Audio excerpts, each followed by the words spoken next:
Fusion Mobile, quality e-learning experience on the go. Living a life of witnessing to Christ. Peter's message on Christian living. Peter teaches that Christians should get up their loins and be sober and hope to the end for the grace that is to be brought unto them at the revelation of Christ. As obedient children, not fashioning yourself according to the former lusts of your ignorance, but fashion yourselves like the Holy One which has called you.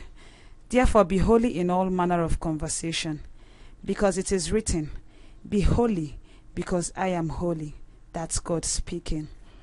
You are a chosen generation, a royal priesthood, a holy nation, a peculiar people. Therefore always show forth the praises of him who has called you out of darkness into his marvelous light. Have your conversation honest among Gentiles, such that whenever they speak against you as evildoers, they will see your good works and glorify God in the day of visitation. Honor all men, love the brotherhood, fear God, honor the king.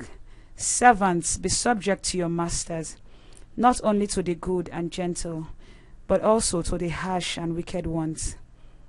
Peter further said that Christ suffered for us, leaving us as examples that we should follow his footsteps. Be hospitable towards one another, effectively, bearing no grudge. Be hospitable towards one another, effortlessly, and bearing no grudge.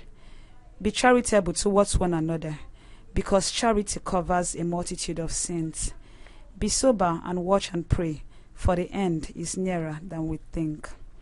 Peter said that we should be like Christ, who suffered for us in the flesh and ceased from sin, that he no longer lived the rest of his lifetime in the flesh to the lust of men, but to the will of God.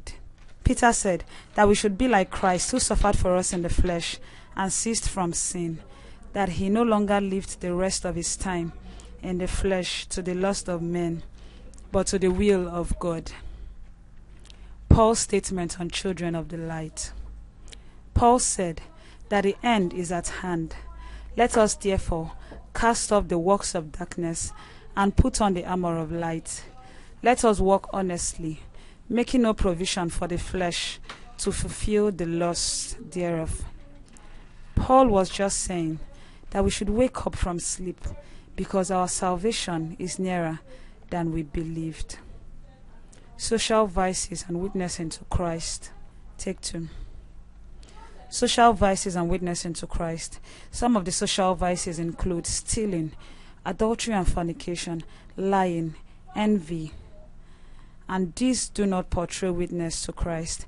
If we must be witnesses to Christ, then our lives should speak Christ. We should be Christ-like every day. Tolerance and peaceful coexistence. I dare to say that this is one way of living a life of witnessing to Christ, because provocation is inevitable as long as we remain here on earth. So we must always tolerate one another, and that would definitely lead to peaceful coexistence.